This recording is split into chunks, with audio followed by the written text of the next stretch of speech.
Hari ini kita akan lanjutkan renungan kita yang saya ambil dari 1 Tawarikh pasal yang kedua.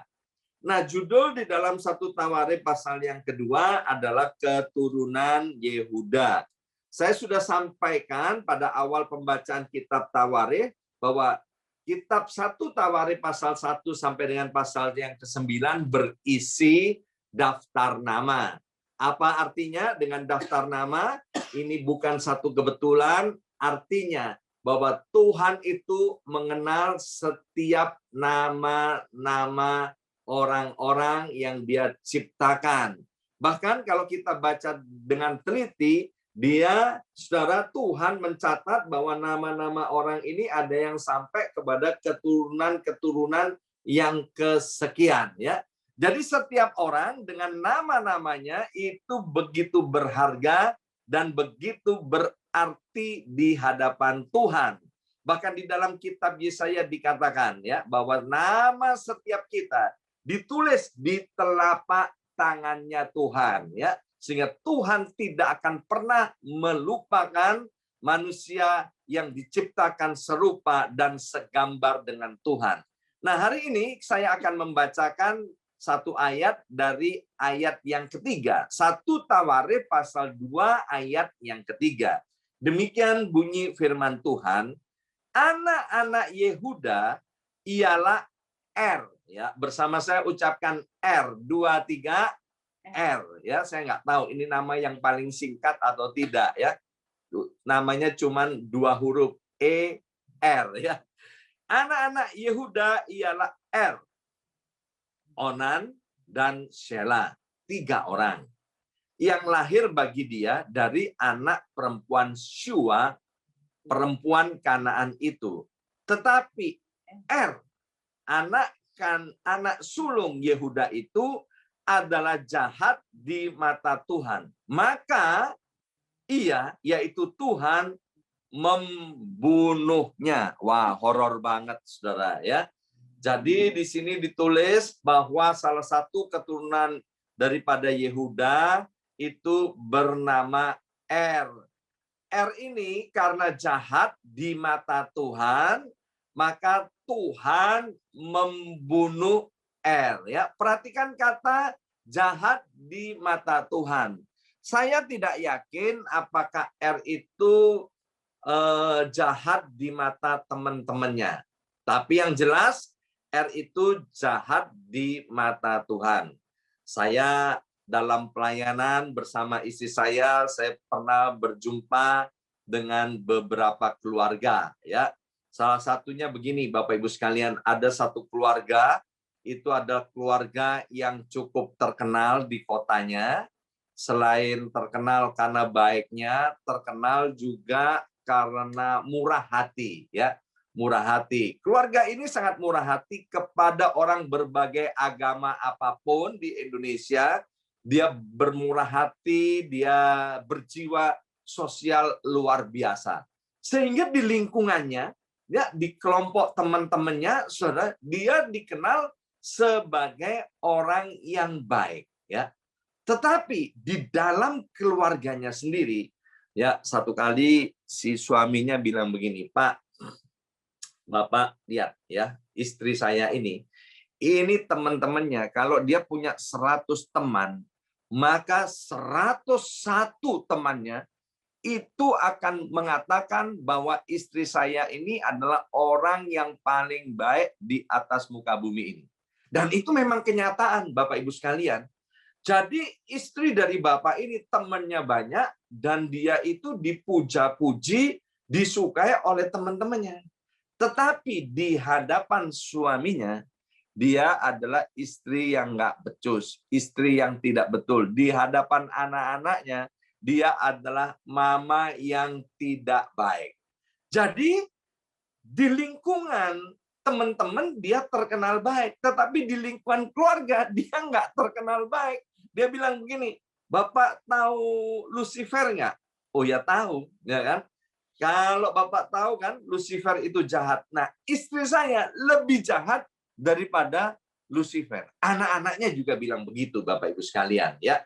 Nah, yang penting dari perenungan pada hari ini, bagaimana kita ini baik di mata Tuhan, ya. Kalau di mata lingkungan kita, di teman-teman kita, kita terkenal baik, itu puji Tuhan. Tapi goal daripada setiap anak-anak Tuhan, kita ini harus dikenal baik di mata Tuhan. Jangan sampai kita ini di mata Tuhan dikenal sebagai orang yang jahat.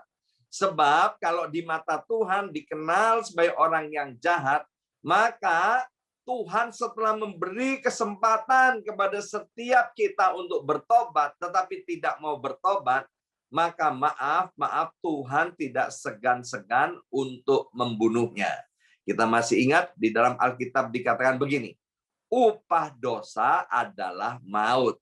Nah, Tuhan tidak menghendaki kematian, Tuhan tidak menghendaki kebinasaan daripada orang-orang fasik. Di dalam Yehezkiel pasal 33 ayat yang ke-11 dikatakan dengan jelas, katakanlah kepada mereka, demi aku yang hidup, kata Tuhan, demikianlah firman Tuhan Allah, aku tidak berkenan kepada kematian orang fasik, melainkan aku berkenan kepada pertobatan orang fasik itu dari kelakuannya supaya ia hidup.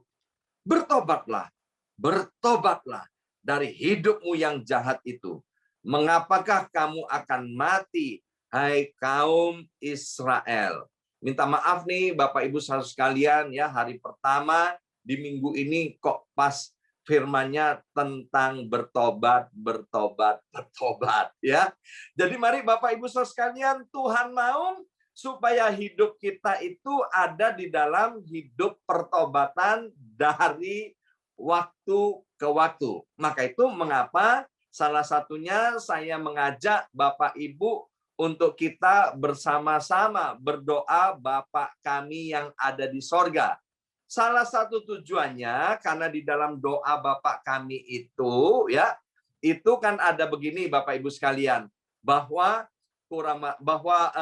ampunilah dosa-dosa kami, ya. Artinya supaya kita ini mau mengintrospeksi diri untuk supaya kita ini mengoreksi diri. Apakah kita ada sesuatu yang tidak berkenan di hadapan Tuhan? Kalau ada sesuatu yang tidak berkenan di hadapan Tuhan, maka Tuhan mau agar kita ini introspeksi, segera minta maaf, segera mengakui dosa-dosa dan kesalahan kita di hadapan Tuhan. Nah, Bapak Ibu Saudara sekalian, Tuhan mau, Saudara, kehidupan. Tuhan tidak ingin kebinasaan daripada orang-orang yang percaya. Maka itu di dalam kitab Yohanes pasal 10 ayat 10 dengan jelas Tuhan berkata, aku, Yesus datang ke dunia ini untuk memberi kamu hidup, dan hidup itu di dalam segala kelimpahan. Dalam Yehezkiel tadi dengan jelas dikatakan, Tuhan tidak mengkehendaki kematian atau kebinasaan, saudara. Apa yang terjadi atas ini, anak sulung daripada Yehuda? Saya tahu ini karena udah kebangetan, ya, udah kebangetan. Saya percaya Tuhan sudah memberikan waktu sedemikian rupa. Tuhan sudah kirimkan peringatan kepada tapi mengeraskan hatinya, dia tidak mau bertobat, sehingga kemudian dikatakan Tuhan itu membunuhnya. Nah, pertanyaannya, apa dosa kejahatan yang telah dibuat oleh di hadapan Tuhan? Semestinya ini tidak penting, ya. Sebab di hadapan Tuhan yang namanya dosa itu adalah dosa. Di hadapan Tuhan, dosa itu tidak diberi warna hitam, putih, atau abu-abu.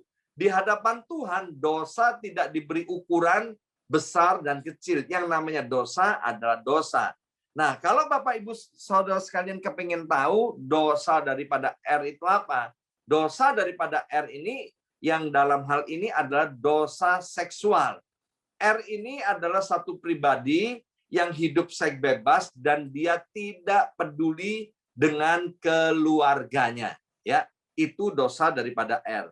Tapi sekali lagi, bukan hanya karena dosa ini yang menyebabkan kita binasa. Apapun nama dosa itu akan membawa umatnya kepada kebinasaan. Maka itu Bapak Ibu Saudara sekalian, kita harus mawas diri, kita harus periksa diri agar kita hidup terus benar di hadapan Tuhan, menyenangkan hati Tuhan untuk selama-lamanya. Nah, apa yang disebut dengan bertobatlah, bertobatlah, bertobatlah. Bertobat itu artinya berubah cara berpikir. Berubahnya gimana? Yaitu cara pikir yang tidak sesuai dengan firman Tuhan sekarang dirubah agar kita memiliki cara berpikir sesuai dengan firman Tuhan. Kalau cara berpikir kita berubah, maka keinginan kita akan berubah. Kalau keinginan kita berubah, maka perbuatan kita akan berubah. Kalau pikiran kita benar, keinginan kita akan benar. Kalau keinginan kita benar, maka perbuatan kita benar. Kalau pikiran kita kudus, maka keinginan kita akan kudus, melahirkan perbuatan-perbuatan kudus. Kalau pikiran kita najis, keinginannya jadi najis, maka akan menghasilkan perbuatan-perbuatan yang najis. Nah, R ini, anak sulung dari Yehuda ini tinggal di daerah Kanaan. Ya. Nah, di Kanaan itu banyak penyembah berhala. Sebagian besar masyarakatnya menyembah berhala dan hidup di dalam seks bebas. Sehingga R ini terpengaruh oleh lingkungannya. Nah, puji Tuhan, Bapak Ibu sekalian, kita ini ditempatkan Tuhan di kota yang besar, ya, di New York.